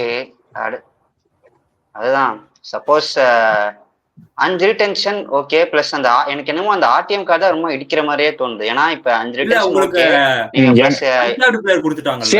சேம் ஃபீலிங் எனக்கும் தான். இல்ல சேம் ஃபீலிங் எனக்கும் தான். டீம் வந்து இல்ல நான் அப்படி சொல்ல வரல. டீம் வந்து கேட்டது 8 ரிட்டென்ஷன் கேட்டிருக்காங்க, சரியா? சோ இவங்க என்ன பண்ணிருக்காங்கன்னா 5 ரிட்டென்ஷன் கொடுத்து நீங்க எப்படி வேணாலும் ரிட்டைன் பண்ணிக்கலாம், ஃபாரினர்ஸும் தேவையில்ல இதுவும் தேவையில்ல, நீங்க எப்படி வேணாலும் ஆர்டிஎம் பண்ணிக்கலாம் அப்படின்னு சொல்லிட்டாங்க. பிளஸ் பிரைஸ் அமௌண்ட் சொல்லிட்டாங்க. பிளஸ் இப்போ உங்களுக்கு ஒரு ஆர்டிஎம் கார்டு கொடுத்துருக்காங்க. டூ மச் அட்வான்டேஜ் கொடுக்குறாங்களா ஒரு டீமுக்கு அப்படின்னு தோணுது. இல்ல இப்ப நம்ம பேசுறது 8 ஆர்டிஎம் சாலரி கேப் பாத்தீங்கன்னா இதுல வந்து அட்வான்டேஜே இல்லன்னு தான் நான் சொல்லுவேன். இப்ப சும்மா ஏதாவது ஒரு டீம் பேர் சொல்லுங்களேன். ஜெனரலி ஏதாவது ஒரு டீம் பேர் நீங்களே சஜஸ்ட் பண்ணுங்களேன் என்கிட்ட. நான் டெல்லி கேபிட்டல்ஸ் எடுத்துக்கிறேன். அந்த ஸ்லாப் அப்படிதான் எங்க இருந்தாலும் டெல்லி கேபிட்டல்ஸ்ல 6 பேர் ஈஸியா பண்ற மாதிரி இருக்கு. நான் அதுலயே வரேன். இப்ப ஃபர்ஸ்ட் பிளேயரா வந்து ரிஷப் பண்ட் டைரக்டா வந்துருவாரா ரிட்டென்ஷனுக்கு? ஓகே கரெக்ட்டா? சோ அவர் 18 crores எடுத்துப்பீங்களா? 18 crores for Rishabh Pant is okay. ஏன்னா அவங்க பிராண்ட் வேல்யூவும் ரிஷப் பண்ட் கிட்ட இருக்கு. அவங்களுக்கு வேற பிளேயரும் அது மாதிரி கிடையாது. அவங்க தான் future captain, future of Delhi Capitals அவர்னே வச்சுப்போம் நம்ம. ஒரு அடுத்த சைக்கிள் வரைக்கும் அவர் தான் ரிஷப் பண்ட். ஏன்னா நெக்ஸ்ட் அதுக்கப்புறம் ஒரு முரட்டு கம்பேக் வர கொடுத்திருக்காரு அவரு. அதுக்கு சூப்பரா செம கம்பேக். இப்படி ஒரு கம்பேக் கொடுத்ததே இல்ல யாரும். ரிஷப் பண்ட் ஃபர்ஸ்ட், அக்ஷர் பட்டேல் செகண்ட் ஸ்லாப்ல வந்துருவாரு. 14 crores for Axar Patel. Somewhat ஏதோ எனக்கு என்ன சொல்றது, அவ்வளோ பிரைஸும் கிடையாது அக்ஷர் பட்டேல். ஒரு 8-9 crores okay, but 14 crores too மச்சா தான் யோசிக்க தோணுது எனக்கு. தேர்ட் பிளேயர் டெல்லியில இருக்காரு, டெல்லியில செகண்ட் பிளேயர் அவர் தான் ரீடைன் பண்ணக்கூடிய பிளேயர். ஆமா சரி பரவாயில்ல, டெல்லியில செகண்ட் அவர் தான் ரீடைன் பண்ணியாகணும். நெக்ஸ்ட் குல்தீப் யாதவ் நீங்க உட்கார வைக்கவே முடியாது. ஏன்னா ஆல் ஃபார்மேட்ல எல்லாத்துலயும் ஃபர்ஸ்ட் 11ல மேக் பண்ற ஒரு ஸ்பின்னரா இப்போதைக்கு குல்தீப் யாதவ் இருக்காருன்னும் போது நீங்க குல்தீப் யாதவ் எந்த குறையும் இல்லாம 11 crores ஓகே ஃபார் குல்தீப் யாதவுக்கும் ஒரு 9-10 crores தான், பட் 11 crores இஸ் ஓகே அப்படின்னு சொல்லி ரீடைன் பண்ணிடுறேன் 3 பேரையும். இப்ப 4th and 5th ஸ்பாட்டுக்கு நான் வரேன். நான் என்ன கொஸ்டின் பண்றேன்னா, கிறிஸ்டியன் ஸ்டப்ஸையோ இல்ல ஜேக் ஃப்ரேசர் மெக்கர்க்கோ 18 கோடி கொடுத்து ரீடைன் பண்ண போறியா? ஆக்ஷன்ல விட்டாலே 6 கோடி 7 கோடிக்கு மேல போவாங்களா அப்படின்ற ஒரு டவுட் இருக்கு. ஏன்னா இது மெகா ஆக்ஷன். சோ இப்போ உங்களுக்கு எடுக்காம விட்டுட்டு, ஆமா 3 பிளேயர் எடுக்காம விட்டுட்டு அவங்க எல்லாரும் ஆக்ஷன்ல போய் ஆர்டிஎம் பண்ண வேண்டியதுதான். இப்போ உங்களுக்கு வந்து ரிட்டர்ன் ஆன பிளேயரே இல்ல, அதான் நம்மளுக்கு இது ஒரு அதான் சொல்றேன். திருப்பியும் இங்க வந்து உங்க டேபிள்ல உட்காரவனை பொறுத்து மட்டும்தான் எல்லாமே இருக்கு அப்படின்றது இந்த ஆக்ஷனை பொறுத்த வரைக்கும். ஏன்னா ரொம்ப காம்ப்ளிகேட் பண்ணிட்டாங்க ரூல்ஸ. சோ கிளீனா ஒரு ஸ்கெட்ச் போட்டு வரவனால மட்டும்தான் இதுல பக்காவா வின் பண்ண முடியும். அதுதான் இது வந்து நம்ம வெளியே இருந்து பாக்குறவங்களுக்கு ஒரு போடு சக்க என்டர்டைன்மெண்ட் மாதிரி தான் தெரியும் ரூல்ஸ் எல்லாம். பட் அங்க அவங்க வச்சிருக்கிறது எல்லாமே கிளியரா யோசிச்சு ஒவ்வொரு பாயிண்ட்டுக்கும் ஒரு இது வச்சிருக்காங்க. நீ 6 பேரை ரீடைன் பண்ணி, ஆனா அந்த 4th ரிட்டென்ஷன் வரும்போது திருப்பியும் 18 crores லாக் தான். அந்த 4th ரிட்டென்ஷன் நீ வரும்போது 18 crores அப்படின்றது. ஃப்ரேசர் மெக்கருக்கு 18 கோடி கொடுத்து 18 crores. இவன் ஸ்டப்ஸ் 14 crores கொடுத்து ரிட்டர்ன் பண்ண போறியா? நான் அவங்க பிளேயரோட வர்த் நான் இல்லன்னு சொல்ல. பழைய ரூல்ஸ்ல இருக்கும்போது 8 crores 6 crore இருந்துச்சு இந்த மார்க். நான் 8 crore ஃப்ரேசர் மெக்கருக்கு எடுத்துக்கிறேன், 6 crore நான் ஸ்டப்ஸ் எடுத்துக்கிறேன். எனக்கு அது வந்து ஒரு நல்ல வேல்யூ அடிஷன் தான். 2 பேரையும் 14 crores நான் எடுத்துக்கினேன். ஆனா இங்க ஒரே பிளேயருக்கு நான் 18 crores செலவு பண்ண போறேனே, அது எங்க போகுது அந்த காசு அப்படின்றதுதான் இப்ப அந்த क्वेश्चन. ரெண்டாவது அந்த பிரைஸ் ஸ்லாப் அவங்க வந்து புரியல. அதான் மேபி அவங்க படி சொல்லு அதான் மேபி அவங்க பண்ணிட்டு பண்ணலாம், அக்ஷர் பட்டேல் பண்ணலாம். தேர்ட்ல மேபி அந்த ஸ்டெப்ஸ் 11 crores பண்ணிட்டு, ஆனா குல்தீப் யாதவும் 4th இதுல நம்ம 18 crores கொடுத்து வாங்க முடியாது. இல்ல நான் எப்படி யோசிப்பேன், நான் தான் நம்மளுடைய ஐபிஎல் உடைய அந்த வருஷமா நடக்கிறது எல்லாருக்கும் தெரியும். மோஸ்ட்லி வந்து எல்லா ஐபிஎல் பிரான்ச்சைஸையும் அவ்வளவு ஓவர்சீஸ்க்கு வந்து ரொம்பலாம் இறங்கி போக மாட்டாங்க. பிடிச்சிக்கோ நீ தாண்டா அப்படின்லாம் இறங்கி போனது கிடையாது. அவர் பிளேயர் அந்த ஐபிஎல்லே ஆடி ஒரு 5 to 6 years அவர் வந்து ஒரு பெரிய பிளேயரா இருப்பாரு. சோ அவருக்கே யோசிப்பாங்க ஒரு சில டீம்ஸ் ரீடைன் பண்ணலாமா. பொலாடு எடுத்துக்கலாம், மும்பைல பொலாடு, நரேன், ரசல், ரஷீத் கான், இந்த மாதிரி வந்து நிறைய வந்து பிளேயர்ஸ்க்கான அதுவுமே யோசிப்பாங்க ரீடைன் பண்ணலாமா. ஸோ வந்து நான் என்ன சொல்லுவேன் அப்படின்னா, இந்த ரிட்டென்ஷன் பாலிசிஸ்லாம் வந்து பார்க்க நம்மளுக்கு கொஞ்சம் ஈஸியா, ரொம்ப எப்படி சொல்றது, எல்லா டீமுக்கும் ஈஸியா இருக்க மாதிரி தான் தோணும். பட் வந்து அவங்க ரிவைஸ் பண்ணி கரெக்டா தான் பண்ணியிருக்காங்க. பட் எனக்கு என்ன ஒரு வந்து எப்படி சொல்றது சாட்டிஸ்ஃபைடு இல்லை அப்படின்னா, அந்த எக்ஸ்ட்ரா ஆர்டிஎம் கொடுக்கறது தான் எனக்கு வந்து சாட்டிஸ்ஃபைடா இல்லைன்னு தோணுது. ஏன் அப்படின்னா போது இப்போ சும்மாலே already Delhi Capitals, Punjab Kings மாதிரி டீம்ஸ் எல்லாம் சும்மாவே வந்து வீட்டை தூக்கி ஏற்றி விட்டுருவாங்க. ஸோ அப்படின்ற போது இவனுங்க வந்து எல்லா பிளேயர்ஸுக்கும் தூக்கி விட்டு அவங்களுக்கு எக்ஸ்ட்ரா ஆர்டிஎம் வந்து போயிடும், கிடைச்ச மாதிரியும் ஆயிடுச்சு. ஸோ அதுதான் அந்த ஆர்டிஎம், எக்ஸப்ட் தட் ஆர்டிஎம் எனக்கு ஃபுல் சாட்டிஸ்ஃபைடு. இந்த RTM retention policy, IPL retention policies ஃபுல்லா சாட்டிஸ்ஃபைடு தான். அந்த ஆர்டிஎம் மட்டும்தான் எனக்கு வந்து பார்ப்போம். அதுவும் வந்து நம்மளுக்கும் தெரிஞ்சிடும் போக அந்த ஆக்ஷன் நடந்து முடிஞ்ச அப்புறம் நம்மளுக்கே தெரிஞ்சிடும், பார்ப்போம் என்ன நடக்குதுன்னு சொல்லிட்டு. இப்ப என்னன்னு பாத்தீங்கன்னா நமக்கு அடுத்து இன்னும் ஃபைனல் தாட்ஸ் சஞ்சு சாம்சன். அதுல ஃபர்ஸ்ட் அதான் இல்ல ஃபைனல் தாட்ஸ் இல்ல, இன்னும் 2 ரூல்ஸ் இருக்கு சார். இன்னும் ஃபர்ஸ்ட் ரூல் பாத்தீங்கன்னா கேப்டு பிளேயர் அன்கேப்டு பிளேயரா மாத்திக்கலாம். ஆமா, ஒரு கேப்டு பிளேயர் அன்கேப்டு பிளேயரா மாத்திக்கலாம் கான்ட்ராக்ட்ல இல்லனா கடைசி 5 வருஷத்துல. இன்னொரு ரூல் என்னன்னா, அந்த ஃபாரின் பிளேயர் 2 வருஷம் கழிச்சு வரலனா ஒரு மெகா ஆக்ஷன்ல இது பண்ண முடியாது. ஃபாரின் பிளேயர் பேன், அத பத்தி மெகா ஆக்ஷன்ல பேன் பண்ண முடியாது. Important point. Thank you Sanju Samson. அதை ஞாபகப்படுத்தினருக்கு. இந்த மாதிரி மிச்சல் ஸ்டார்க், ஸ்டீவ் ஸ்மித் இந்த மாதிரி ஆளுக்கெல்லாம் வந்து ஒரு கிளியர் கட்டான ஒரு இண்டிகேஷன் நான் சொல்லுவேன். ஏன்னா வந்து புல் பேக் பண்ணது கிடையாது. ஸ்டார்க் புல் பேக் பண்ணிருக்கான் அது 2018ல.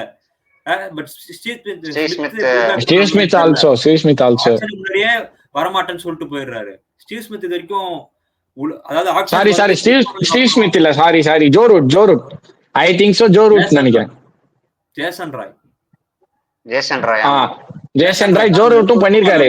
1 year, ஒரு வருஷம் பண்ணிருக்காரு. அவர் ரெஜிஸ்டர் பண்ணிட்டு ஃபேமிலி ரீசன்ஸ்.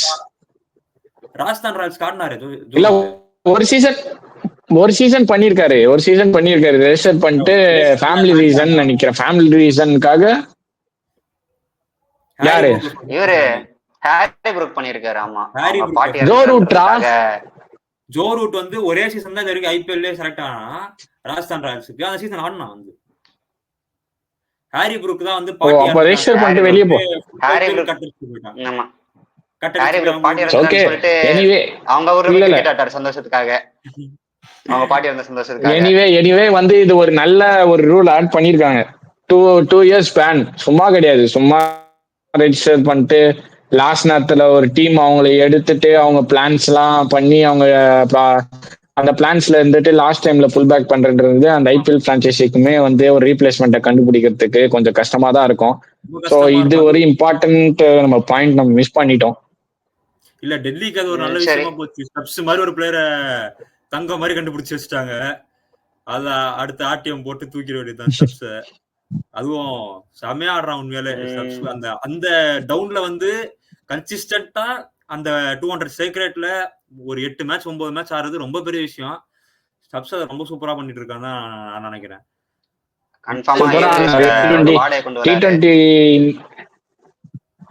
இந்த T20 வேர்ல்ட் கப்பே சூப்பர் பெர்ஃபார்மன்ஸ். அது மட்டும் இல்லாம போன வருஷம் ஐபிஎல்லாம் எக்ஸ்ட்ராடினரி பெர்ஃபார்மன்ஸ். அவங்க டெல்லிக்கு வந்து ட்ரிஸ்டன் சப்ஸ் தான் எப்படி சொல்றது கன்சிஸ்டன்டா ஆடிட்டு இருந்தாரு. அதுவும் மிடில் ஆர்டர்ல ரிஷப் பண்ட் அவுட் ஆனதுக்கு அப்புறம் ஒரு பிளேயரை அந்த என்ன சொல்றது அதே டெம்போ மெயின்டைன் பண்ணி ஆடுற பிளேயரா ஸ்டப்ஸ் இருந்தாரு. ரொம்ப சூப்பரா இருந்துச்சு. அவங்க ஃபுல்லாவே அவங்க யங்ஸ்டர்ஸா இருக்கறனால அவங்க அப்படியே ஆடிட்டாங்க. நீங்க அந்த அன்கேப்டு பிளேயர் பத்தி நினைக்கிறீங்க? MS Dhoni as uncapped player. அப்படி பிளேயர் நான் தான் ரொம்ப நாளாவே அந்த ரூல் பத்தி டாக் போறப்ப எனக்கு அதுல இன்ட்ரெஸ்ட் இல்ல. எனக்கு இந்த பெருசா ஏன்னா ஃபர்ஸ்ட் ஆஃப் ஆல் 3 பிளேயர் தான் இருக்காங்க. மோஹித் சர்மா நம்ம மறந்துட்டோம். மோஹித் சர்மா நல்லா யாரும் எடுக்கல. அவரு ரிட்டையர் ஆகல விட்டோம். சோ ஜிடி வந்து மோஹித் சர்மா ரீடைட் பண்ணுவோம் விளையாடுறத பாக்கணும் 4 கோடி கொடுத்து. ஃபர்ஸ்ட் ஆஃப் ஆல் அது ஒரு ரெஸ்பெக்ட் தரும்னு நினைக்கிறீங்களா? பட்டிதாரு ஒரு கேப்டு பிளேயர் அன்கேப்டு பிளேயரா மாத்துறது ஜஸ்ட் ஒரு டீமுக்காக ஒரு பிரான்சைஸ்க்காக பண்றதுன்னு இருக்குமா? அது எனக்கு அதுல சுத்தமா இன்ட்ரெஸ்ட் இல்ல. அது எப்படி? ஓகே நீங்க சொல்லுங்க. ரஜத் பட்டியா ஃபர்ஸ்ட் சொல்லுங்க. அடுத்து நான் விளையாடிட்டேன். நான் வந்து ஒரு டீமுக்காக விளையாடிட்டேன். ஓகேவா? இப்ப நான் நேஷனை மாத்திட்டு போறது வேற. நான் இந்த டீமுக்கே இல்லப்பா. நான் இப்ப இன்கேஸ் நான் சும்மா எடுத்துக்கிறேன், நான் இங்கிலாந்துக்காக விளையாடுறேன். நாளைக்கு எனக்கு வந்து சரி ஓகே இங்க இருந்து வெளியே போயிட்டு நான் வேற எங்கேயாவது போய் ஆடுறேன்னு வச்சுக்கோங்களேன். அயர்லாந்துலயோ இல்ல நியூசிலாந்துலயோ போய் நான் மறுபடியும் ஆடுறேன். இது வேற. ஒரு பிளேயர் ஒன்ஸ் கேப் வாங்கிட்டாங்க இந்த டீமுக்காக அப்படின்னா அவங்க கேப்டு பிளேயர் தான் அப்படின்றதுல எனக்கு எந்த இன்டர்நேஷனல் மேட்சஸ் விளையாடிட்டேன்.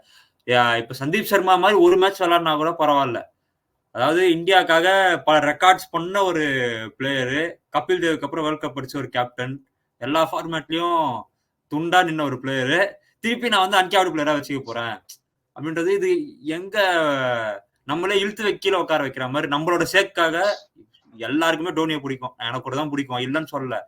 பட் இருந்தாலும் ஃபேரா ஆடணும் வந்து அப்படின்றது தான் என்னோட பாயிண்ட். இப்ப இதே 5 பேர் 6 பேர் ரிட்டன்ஷன்ல நான் எனக்கு டோனி வேணும் கண்டிப்பா அப்படின்னு நினைச்சு அவங்க ரீட்டைன் பண்றது வேற. இல்ல இப்படி ஒரு ஆப்ஷன் இருக்கு. நான் சிஎஸ்கே மேனேஜ்மெண்ட் நான் இதுல தப்பே சொல்ல மாட்டேன். ஏன்னா கவர்னிங் கவுன்சில் இதை கொண்டு வந்திருக்காங்க, ஐபிஎலோட கவர்னிங் கவுன்சில். எனக்கு அங்கதான் ஒரு பாயிண்ட் வருது. ஸோ இப்படி வர்றது எனக்கு அந்த அளவுக்கு பெரிய இது ஓப்பனா தெரியும். அந்த ஒரே பிளேயருக்காக மட்டும்தான் இப்படி ஒரு ரூலே வைக்கிறாங்கன்னு சொல்லிட்டு சந்தீப் சர்மா, மோஹித் சர்மா நம்ம பேசிட்டு இருக்கோம். அவங்க அதை பத்தி யோசிச்சிருப்பாங்களான்னு மேபி தெரியல. தோனியை வச்சு அவங்க ஐபிஎல் பேசக்கூடாது. பேசுங்க பேசக்கூடாது அதை பத்தி பிராண்டிங்காக தான் பண்ணிட்டு இருக்காங்க இத. கமர்ஷியல் டெஃபினட்டா. ஆமா, இப்ப தோனி இருந்தா அந்த ஐபிஎல் எங்கேயோ போவோம். இந்தியா சிமெண்ட்ஸ் தோனி எங்கெங்கெல்லாம் ஆட் பண்றாரோ அந்த ஆட் பண்ற கம்பெனிஸ் எல்லாருமே வந்து ஸ்டார் ஸ்போர்ட்ஸ் கிட்ட போய் நின்று இருப்பாங்க. ஸ்டார் ஸ்போர்ட்ஸ் நேரா போய் ஐபிஎல் கவர்னிங் கவுன்சில் கிட்ட போய் நிற்பாங்க. IPL governing council star sports என்ன சொல்லுவான், நான் இத்தனை 1000 கோடி கொடுத்து ரைட்ஸை வாங்கியிருக்கேன், எனக்கு டோனி இன்னொரு வருஷம் இருந்தா ரெவன்யூ நல்லா போகும், டோனி ஆடுற மேட்ச்லாம் சூப்பரா போயிட்டு இருக்கு, எனக்கு இன்னொரு வருஷம் டோனி ஆடுனா அதுக்கு ஏதாவது பண்ணு, இதுதான் பண்ணு அதுதான் பண்ணுன்னு சொல்ல மாட்டேன். ஏதாவது பண்ணுன்னா இவங்க என்ன பண்ணுவாங்க, அவன் காசு கொடுத்துருக்கான், அவன் சொல்றதை இப்ப செஞ்சுதான் ஆகணும், இவங்களும் செய்யதான் செய்வாங்க. ரெவன்யூ தான் அதுக்கு பின்னாடி சுத்திக்கிட்டு இருக்கே தவிர எத்திக்ஸா என்ன கேட்டா இது அவ்வளவு பெரிய எனக்கு அது கரெக்டா படல. அதுதான் பாயிண்ட். என்னோட தாட்ஸ் நான் என்ன சொன்னோம் அப்படின்னா, இது வந்து நம்மளே என்ன நினைச்சிட்டு இருந்தோம்னா, ஒரு டைம்ல நம்ம பேசும்போது என்ன நம்ம பேசிட்டு இருந்தோம், ஏன் இது தேவையில்லாம பேசுறாங்க. ஏன்னா ஒரு டைம்ல வெளியே ரிப்போர்ட்ஸ் அப்படிதான் வந்து சிஎஸ்கே தான் வந்து இந்த ரூலை டிமாண்ட் பண்ணாங்க அப்படின்னு சொல்லிட்டு, அது 2 நாள் கழிச்சே நம்ம பேசும்போது வந்து சிஇஓவா காசி விஸ்வநாதன் அவரே சொன்னாரு, இது வந்து நாங்க எதுவுமே வந்து மீட்டிங்ல வந்து அவங்க கிட்ட நான் டிமாண்ட் பண்ணல, இது கவர்னிங் கவுன்சிலே தான் வந்து கொடுத்த ஒரு ரூலு, அவங்களே கொண்டு வர போற ஒரு ரூலு, அவங்களா சொன்னதுதான், நாங்க வந்து எதுவுமே கேட்கல அப்படின்னு தான் சொன்னாங்க. சோ எனிவே வந்து ஒரு ஐபிஎல் கவர்னிங் கவுன்சில் அதை எடுத்துட்டு வராங்க அப்படின்ற போது மேனேஜ்மெண்ட்ட வந்து குறை சொல்லல. எனக்கு என்ன இல்ல நான் உங்களை சொல்ல ரஜத் பண்டிதர் சொல்றேன், காமனா இப்ப யோசிப்பாங்கல்ல அவங்களுக்கு சொல்றேன் எதுக்கு இது அப்படின்னு சொல்லிட்டு. சோ அந்த நம்ம என்ன பார்க்கணும், ஐபிஎல் கவர்னிங் கவுன்சில் எடுத்துட்டு வந்துட்டாங்க. ஸோ அதுதான் நடக்க போகுது. ஸோ எனக்குமே கேட்டா அந்த ஒரு பாயிண்ட்ல ஒரு பெரிய கேப்டு ஒரு பிளேயர் ஜஸ்ட் ஒரு பிரான்ச்சைசி கிரிக்கெட்டுக்காக அன்கேப்டா மாறுறது எனக்குமே வந்து சாட்டிஸ்ஃபைடு இல்லைன்னு தான் சொல்லுவேன். பட் ரூல்ஸ் போட்டு அனௌன்ஸ் பண்ணிட்டாங்க. ஸோ அது இதுக்கப்புறம் நம்ம என்ன நடக்கும், இதுல இருந்து என்ன நடக்க போகுது, இதை வச்சு என்ன நடக்கும் நம்ம பார்ப்போம். அவ்வளவுதான். ஓகே, உங்களோட டேக் என்ன சாம்சன்? அதான் ஒரு பிளேயருக்காக ஒரு ரூல்ஸ் கொண்டு வர்றது, நீங்க ரெவன்யூ ஏர்ன் பண்றதுக்காக ஒரு ரூல்ஸை கொண்டு வர்றது. நம்ம வந்து ஃபர்ஸ்ட் இவங்க வந்து 8 ரிட்டன்ஷன் கேட்டாங்க 2 டீம்ஸ், அந்த 2 டீம்ஸ்க்காக ஒரு ரூல போடணுமா நம்ம பேசணும். இப்ப என்னன்னா ஒரு பிளேயருக்காக ஒரு ரூல்ஸ் கொண்டு வராங்க. ஹைதராபாத், ராஜஸ்தான் ராயல்ஸ், கொல்கத்தா 3 டீம் கேட்டிருக்காங்க. சோ ஒரு 3 டீமுக்காக இப்ப ஒரு ரூல்ஸை போடணுமா அப்படின்னு கேட்டு, என்னதான் அவங்க டிஃபெண்டிங் சாம்பியன்ஸ், அவங்க ஆளுக்கு ஒரு கப் அடிச்சிருந்தாலுமே அப்படி இருந்திருக்கு. சோ இப்ப நீங்க தோனி ஓகே ஒரு பெரிய பிளேயர் தான், எல்லாருக்குமே ரெஸ்பெக்ட் இருக்கு, அதுக்காக அவர் ஆடுறதுக்காக ஒரு பிளேயருக்காக ஒரு ரூல்ஸ் கொண்டு வரணுமா? யாருமே ஒத்துக்கல. அவரோட பெரிய லெஜண்ட் தான், எங்கேயுமே இல்ல. எப்படியோ தோனி வந்து ரிட்டையர் பண்ணிதான் ஆகணும். தோனி எப்படி ஒரு நாள் ரிட்டையர் பண்ணிதான் ஆகணும், அவரு ஃபேர்வெல் கொண்டாடி தான் ஆகணும். நீங்க எத்தனை நாள் இழுத்துட்டே போயிட்டு இருப்பீங்க? நம்ம அந்த இடத்துல ஒரு யங்ஸ்டர் ஆட வைக்கலாம், ஃபியூச்சர் பார்க்கலாம். இப்ப தோனி கேப்டன்சி பண்ணுவோம், ருத்ராஜ் வந்து நம்ம அவர் சப்போர்ட் பண்றோம்ல, அதே மாதிரி மத்தவங்களும் சப்போர்ட் பண்ணணும். உன்னை எத்தனை நாள் பிராண்ட் வேல்யூ அதுன்னு சொல்லிட்டே போயிட்டு இருக்க போறோம்னு தெரியல. அது சப்போர்ட் பண்றது எனக்கு பெருசா அப்ஜெக்ஷன் இல்ல. சரி, உங்க அது வந்து நம்ம ரிட்டன்ஷன் வரும்போது ரொம்ப இன்ட்ரெஸ்டிங்கா இருக்கும். ரிட்டைன் பண்ணாங்கன்னா சரி, இல்ல பண்ணலன்னு சரி. எப்படி டோனி 4 ஸ்பாட்ல, சோ அங்க பெரிய பிரச்சனை இருக்காது. சிஎஸ்கே சைடுல அன்காப்டு இந்தியன்ல ரிட்டைன் ஆவாரு, அவ்வளவுதான். இல்ல இப்பவுமே எதுவுமே சொல்ல முடியாது. Cricket is a funny game, anything can happen at any time. அவர் கூட திடீர்னு ரிட்டையர்மெண்ட் அனௌன்ஸ் பண்ணிட்டு போலாம், ஒன்னும் டைம் இருக்கு, எது வேணா நடக்கலாம். பாப்போம், முடிஞ்சிருச்சு, என்ன நடக்கும்னு சொல்ல முடியாது. பண்ண மாட்டாரு. இல்ல ஆகஸ்ட் 15 தான், அப்படிதான் நம்ம நினைச்சிட்டு இருக்கோம். சொல்றேன் அவர் எப்ப பண்ணிட்டு ஜஸ்ட் அவருக்கு ஒரு ட்விட் தான், 2 minutes ஒரு ட்விட், அவர் பாட்டு போட்டு போட் ஆஃப் பண்ணிட்டு. சோ பாப்போம் என்ன நடக்குதுன்றது பாப்போம். இல்ல அது கரெக்ட் தான். பட் டோனியே ஒரு இன்டர்வியூல வந்து ரிட்டன்ஷன் ரூல்ஸை பொறுத்து தான் நான் ஆடுவேனா மாட்டேனா அப்படின்றது இருக்கு அப்படின்றாங்க. இப்ப ரூல்ஸ் அவருக்கு சாதகமா இருக்குன்னும் போது ஏன் ஆட மாட்டாரு? அவரே சொல்லியிருக்காரு, ரூல்ஸ் நம்ம சைடு இருந்துச்சுன்னா நம்ம ஆடலாம் அப்படின்னு சொல்லிட்டு. ஏன் ஆட மாட்டாரு? இல்ல அதாவது என்னடா இப்போதைக்கு அவர் ஆடினாலும் பிரச்சனை இல்ல, அந்த பிராண்ட் வேல்யூ அதெல்லாம் தவிர்த்து நீங்க சிஎஸ்கே யாருமே தோனி பாத்தீங்கன்னா அது ஆடுறத பிரச்சனை இல்ல. பார்க்க நல்ல சொல்லல விக்கெட் இங்க. கீப்பர் பிளஸ் பயங்கரமா ஹிட்டர். பார்க்கணும் இல்ல, நான் வந்து ஒரு பிளேயரா சொல்றேன். ஒரு மகேந்திர சிங் தோனி ஒரு பிளேயரா நம்பர் 6 or 7ல வந்து ஒரு ஹிட்டரு. கடைசி 3 ஆனா என்னடா அவரால் கடைசி 3 overs தான் ஆட முடியும். என்னன்னாலும் அவரால் 4 overs ஃபிட்னஸ் செம்மையா இருக்கு. அதாவது ஒரு யங் ஹிட்டரால கூட இந்த அளவுக்கு பண்ண முடியாது. அந்த அளவுக்கு ஒரு ஹிட்டிங் காட்டுறாரு. இந்த அளவுக்கு ஹிட்டிங் காட்டுறாரு, அவரோட விக்கெட் கீப்பிங் காட்டுறாரு, அந்த மாதிரி காட்டுறாரு. ஸோ அவர் பிளேயரா எந்த பிரச்சனையும் இல்லை. ஸோ நீங்க எந்த அளவுக்கு நீங்க அதை எப்படி பாக்குறீங்கன்றதா இருக்கு. எனக்கு என்னன்னா அவங்க இந்த ரூல் ரொம்பவே அன்ரியலிஸ்டிக்கா இருக்கு. அவங்க பிளேயருக்காக கொண்டு வந்தாங்கன்னு ஓப்பனா தெரியுது. இது வந்து எல்லா டீமுக்கும் இப்போ ஒரு ரூல் நீங்க கொண்டு வரோம் அப்படின்னா எல்லா டீமுக்கும் அதை பெனிஃபிட் பண்ணணும். அப்பதான் அந்த ரூல் வந்து இப்ப எல்லா டீமுக்கும் அந்த இப்ப ஃபாரின் பிளேயரும் தூக்கிட்டாங்க. கேகேஆருக்கு அந்த பெனிஃபிட் போயிடுச்சு. சுனில் நாராயண் அவங்க அன்கேப்டு பிளேயர் ரிட்டைன் பண்ணிக்கலாமான்னு கேட்டா அந்த பெனிஃபிட் கேகேஆருக்கு கிடையாது. இவங்க ஆர்சிபி அவங்களுக்கும் அந்த பெனிஃபிட் கிடையாது. சோ இவங்க என்ன இப்ப பார்த்தா யாருக்குமே எதுவுமே இல்ல. ஒரே பிளேயருக்கு ஒரு டீமுக்கு இதுல பெனிஃபிட் இருக்கு. எல்லா டீமும் தேடணும் அவங்க பிளேயர்ஸ் யாராச்சும் இருக்காங்களா, யாரெல்லாம் இருக்காங்க நம்ம ஈட்டிங் பண்றதுக்கு இந்த 4 கோடியில இல்ல. இப்ப நம்ம இவ்வளவு ரூல்ஸ் கொண்டு வந்தும் ஒரு டீம் வந்து நான் ஃபாலோ பண்ண போறதுன்னு நிக்க போகுது. என்ன பண்றதுன்னே தெரியல இந்த டீம். அவங்களால யூஸ் பண்ண முடியாது. அவங்களே நினைச்ச அளவுக்கு ஒரு இது இருக்கு. இவ்வளவு ரூல்ஸ் வந்து எனக்கு இதா இருக்கு. ஒரு அந்த டீமால ஏன் இப்படி இருக்கு அப்படின்ற மாதிரி. சோ வருஷம் ஒவ்வொரு வருஷமும் நீங்க 0 ஆரம்பிச்சீங்கன்னா எப்ப நீங்க பேசலாம், தாராளமா பேசலாம். So eagerly waiting. இப்போ டிசம்பர் சொல்லிடுவாங்கல்ல. மோஸ்ட்லி நவம்பர் 15 இல்ல நவம்பர் 15 ரிட்டன்ஷன்ஸ்லாம் சொல்லணும்னு சொல்லிருக்காங்க அது வரைக்கும். சோ அத பாப்போம் என்னன்னு. சோ ரொம்ப இன்ட்ரஸ்டிங்கா இருக்கும், பாப்போம். ஐ திங்க் மெகா ஆக்ஷன் டிசம்பர்ல நடக்கும் அப்படின்ற மாதிரி போயிட்டு இருக்கு டாக்ஸ். ஒன்னும் அபிஷியல் நியூஸ் வரல. சோ பாப்போம் அதுக்குள்ள. டிசம்பர் இல்ல ஜனவரி இல்ல டிசம்பர்ல. ஆமா என்னடானா இந்த எல்லா டீம்லயும் ஃபாரின் கோச் தானே இருக்காங்க. அவங்க எல்லாரும் கேட்கறது என்னடானா நீங்க வைக்கிறது வந்து கிறிஸ்மஸ் டைம்ல வருது ஆக்ஷனு, எங்களால வர முடியல. இல்ல எங்களால வீட்டுல நான் கிறிஸ்மஸ் எங்களுக்கு இருக்கிற ஒரே ஃபெஸ்டிவல் அதுதான், நாங்க அதை ப்ரியாரிட்டைஸ் பண்ணோம், வீட்டுல ஃபேமிலியோட அப்பதான் இருக்க முடியும், எங்களால அதை வர முடியல அப்படின்ற மாதிரி கோச்சஸ் சொல்றாங்க அப்படின்னு சொல்லிட்டு இந்த டாக் ரொம்ப நாளா இருந்துதான் இருக்கு, ரொம்ப வருஷமா இருந்துதான் இருக்கு. பட் பாப்போம் அவங்க என்ன அது நினைச்சு பண்ணோம் அப்படின்னா மோஸ்ட் ஆஃப் தி கோச்சஸ் வர மாட்டாங்க. சோ பாப்போம் என்னன்னு. அது வந்து பிரான்சைசி கிட்ட ஒவ்வொரு வருஷமும் பிரான்சைசியோட ப்ராப்ளம்ஸ் அது. சோ பாப்போம். ஓகே. சோ பங்களாதேஷோட ஸ்குவாட் பார்த்துட்டோம், ரிட்டென்ஷன் பாலிசிஸும் இன்னைக்கு பார்த்தாச்சு. உங்களுக்காக டெலிக்ஸ் பண்ணிருக்கோம். So keep support our channel, subscribe பண்ணுங்க, வியூ ஏத்துங்க. ஸோ நம்ம நிறைய உங்களோட ஒப்பீனியன் ஏதாவது மேட்ச் ஆச்சுன்னா கமெண்ட் பண்ணுங்க. ஸோ கமெண்ட்ஸ்ல டிராப் பண்ணுங்க, உங்களுடைய ஒப்பீனியன்ஸையும் கமெண்ட்ஸ்ல டிராப் பண்ணுங்க. ஜஸ்ட் இது வந்து நாங்க எதுக்கு ஸ்டார்ட் பண்ணோம் அப்படின்றனா ஜஸ்ட் கிரிக்கெட் என்ன நடக்குது அது ஒரு ஃபன்னா பேசலாம் என்ன நடக்குது அப்படின்றதுக்காக எடுத்துட்டு போனது. ஸோ நாங்க எதனா வந்து தப்பா பேசியிருந்தோம் அப்படின்னா அது ஓகே சொல்லுங்க, அப்பதான் எங்களுக்கும் தெரியும். ஏன்னா இப்பதான் நாங்களும் ஸ்டார்ட் பண்ணியிருக்கோம். So we need your support. Subscribe our channel. Keep supporting guys. Rajat Patidar, it's your turn.